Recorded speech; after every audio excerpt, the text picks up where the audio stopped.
सुब्बैया रंग बिरंगी मुर्गियों को एक तरफ एक टोकरी और दूसरी तरफ एक और टोकरी में रखता था। उन मुर्गियों को सारा गांव घुमाकर उन सबको बेचकर पैसे लेकर वो खुशी खुशी घर लौटता है। सुनो करके उसकी पत्नी सुब्बम्मा को पुकारता है सुब्बैया। हाँ जी, आप आ गए, सारे मुर्गियों को बेच दिया आपने, ऐसे कहती है सुब्बम्मा। अरे हाँ हाँ, दुगने दाम को बेच दिया मैंने, ऐसे खुशी में कहता है सुब्बैया। हाँ, उस मुर्गी को अंडे देने के लिए 2 महीने इंतजार करना पड़ेगा अब। हाँ, बात तो सही है। उन सब मुर्गियों में से एक गुलाब रंग की मुर्गी को अपने हाथ में लेकर, हाँ, ये मुर्गी तो हर 2 महीनों में एक बार ही अंडे देता है। काश ये साल भर हर महीने ऐसे अंडे देता, हम इससे बहुत ज्यादा पैसे कमा लेते।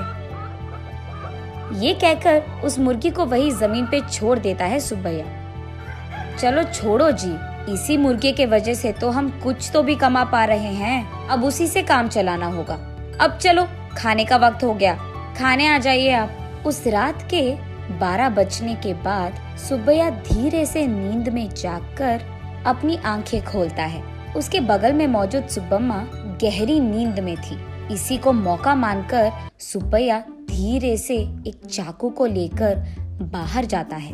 बाहर टोकरी के नीचे मौजूद उस गुलाब रंग की मुर्गी को वो बाहर निकालता है और उस मुर्गी से सुब्बैया ऐसे बात करता है। हर महीना अगर तू अंडा देगी तो तेरा कुछ जाएगा क्या? या फिर तुझे इस बात की घमंड है कि तू एक ही है जो रंग बिरंगे अंडे देती है? आज मैं तेरा घमंड उतार दूंगा। तो क्या कि तुम हर महीना अंडे नहीं देती हो, सारे अंडे तो तुम्हारे ही पेट में है ना। उन सारे अंडों को एक ही साथ बाहर निकालकर मैं उन सबको एक ही बार में बहुत ज्यादा पैसे के लिए बेच दूंगा, देख लेना। ऐसे कहकर जोर से हंसकर उसके चाकू से उस गुलाब रंग की मुर्गी को मार देता है सुब्बैया। लेकिन उसके पेट में देखने पर उसे एक भी अंडा नजर नहीं आता है। हाय भगवान, ऐसे सोचते ही रहता है कि इतने देर में सुब्बम्मा नींद से जाग उठती है। वहाँ आकर उसके पति के किए को देख, अरे भगवान, ये तूने क्या कर दिया? मैंने सोचा कि सबकी तरह तुम मूर्ख नहीं हो, पर तू तो वही निकला। अरे रे, इतनी अच्छी पैसे देने वाली मुर्गी को तूने जान से मार दिया।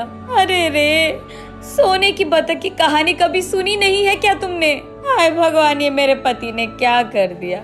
तुझे लालची बनने की क्या जरूरत थी? ऐसे वो रोती रहती है कि इतने में ए सुनो, क्या कर रही है तू? सुब्बम्मा उठो, क्या हो गया तुझे? सोते हुए इतनी जोर से चिल्ला रही है, पागल हो गई है क्या? नींद से जागकर सुब्बम्मा परेशान होकर अपने पति की ओर देखती है। उसे कुछ नहीं समझ आता है। वो तुरंत बाहर जाकर टोकरी के नीचे बैठे उस मुर्गी को भी देखती है। वो मुर्गी तो हमेशा की तरह सही सलामत थी। ये देख सुब्बम्मा अंदर आकर, ओह, ये सब सपना था, मैंने तो सच सोच लिया था इसे, ऐसे कहती है सुब्बैया से। क्या सपना, क्या सच की बात कर रही है? आधी रात को मुझे उठा दिया तूने अच्छी नींद से। चल जाओ, सो जाओ अभी, कहता है सुब्बैया। अरे जाइए ना आप भी, मुझे तो बुरा सपना आया कि आपने उस मुर्गी को जान से मार दिया, क्योंकि आप लालची बनकर उसके पेट में मौजूद अंडों को निकालना चाहते हैं। मैं कितनी घबरा गई पता है आपको? मुझे क्या पता था कि वो सपना है, मैंने तो आपको बहुत डांट लिया, ऐसे कहती है। हाँ, ठीक है। वैसे मैं उस मुर्गी को क्यों मार डालूंगा, मैं क्या पागल हूँ? वैसे मुझे तो हमारा अतीत बहुत अच्छी तरह से याद है। आज अगर हमें चैन की नींद मिल रही है तो वो उस गुलाब रंग की मुर्गी के वजह से ही है। उसको मैं क्यों मार डालूंगा? चलो सो जाओ अभी, तुम और तुम्हारे सपने। ऐसे कहकर सुब्बैया सो जाता है। लेकिन सुब्बम्मा वही बैठकर अतीत में चले जाती है। एक समय में सुब्बम्मा और सुब्बैया दोनों मुर्गियों का व्यापार करते थे। सुब्बम्मा कुछ मुर्गियों को अपने घर के पास ही रखती थी। उनको खाना देना, उनके अंडों को इकट्ठा करना और उन अंडों को अगल बगल वालों में बेच देना, बड़े हुए मुर्गियों को बिकाव के लिए रख देना और उन मुर्गियों को सुब्बैया का इधर उधर जाकर बेच देना, यही होता था। लेकिन मुर्गियां हर रोज नहीं बिकती थी, कभी कभार तो 10-15 दिनों में एक ही मुर्गी बिकता था। इसी कारण सारा गांव घूम घूम कर थक कर घर आता था सुब्बैया। कभी कभार तो उन मुर्गियों को दाना डालने के लिए भी सुब्बैया और सुब्बम्मा के पास पैसे नहीं थे। तब एक दिन सारा दिन घूमकर थके हारे सुब्बैया उसके घर लौटता है। घर आकर वो बरामदे में बैठता है और उसके बगल में सुब्बम्मा खड़ी रहती है। क्या आज भी एक भी मुर्गी नहीं बिकी? वो ऐसे पूछ ही रही थी कि वहाँ एक साधु आता है। माता, खाने के लिए कुछ दे दो, ऐसे पूछता है। थका हुआ सुब्बैया, ए साधु, हमारे पास ही खाने के लिए कुछ नहीं है, अब तुम्हें क्या दे? अगर चाहिए तुम्हें तो हमारे पास बहुत सारे मुर्गियां हैं, एक लेकर जाओ, ऐसे कहता है। तब साधु छोटा सा हंसी एक देकर, मुर्गी का मैं क्या करूँगा बेटा, मैं मांस नहीं खाता हूँ, मेरे पास ही एक मुर्गी है, इसको तुम ही पालो, ये लो।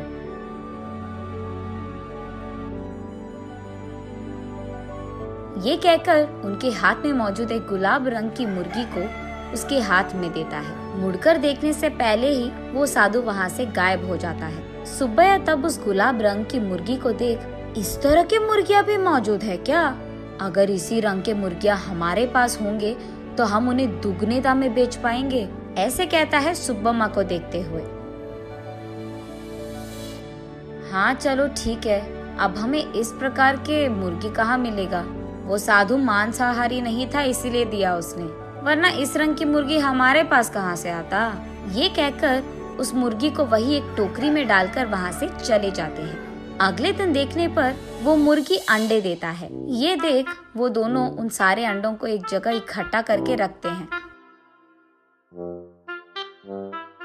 कुछ दिन बाद उन अंडों से बाहर आए मुर्गियों को देख सुब्बम्मा आश्चर्यचकित हो जाती है। अरे सुनो, इधर आइए आप, सुनते हो?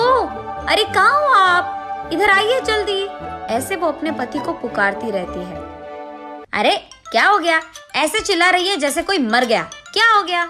उसके ऐसे कहने पर सुब्बम्मा उसे रंग बिरंगी अंडों को दिखाकर ऐसे कहती है, अरे देखिए ना, उस साधु ने जो मुर्गी हमको दिया है उसके अंडों से रंग बिरंगी मुर्गियाँ आई है। ये कहकर सुब्बम्मा उन मुर्गियों को सुब्बैया को दिखाती है। चलो अच्छा ही हुआ, भगवान की कृपा हो या साधु की, हमारे लिए तो ये भला ही है। चलो हमारी मुश्किलें तो खत्म हो गई। आज ही मैं इन सारे मुर्गियों को बाजार में दुगने दाम पर बेचकर उन पैसों के साथ घर लौटूंगा। सुब्बैया जो रंग बिरंगे मुर्गियों को लाता है वहाँ के गांव वाले कभी नहीं देखे थे। इसी कारण गांव वाले सारे बहुत उत्साह से हमें चाहिए तो हमें चाहिए ऐसे एक दूसरे में बहस करते हुए सुब्बैया के पास जाते हैं।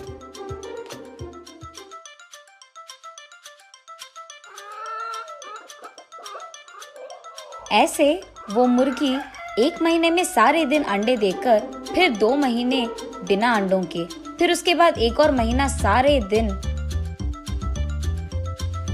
अंडे देते हुए रहती थी। अब उन्हीं महीनों में सुब्बैया भी अंडों को जमा करके उन्हें बाजार में बेचता था। ऐसे ही कुछ ही दिनों में पति पत्नी दोनों कमाए हुए पैसों के कारण चैन की नींद सोने लगते हैं। सुब्बम्मा वापस होश में आकर, ओह अब याद आया, सुबह मैं सोच रही थी कि ये मुर्गी साल भर अंडे क्यों नहीं देती है, शायद उसी कारण ऐसा बुरा सपना आया मुझे। ये सोचकर वापस गहरी नींद में सो जाती है सुब्बम्मा।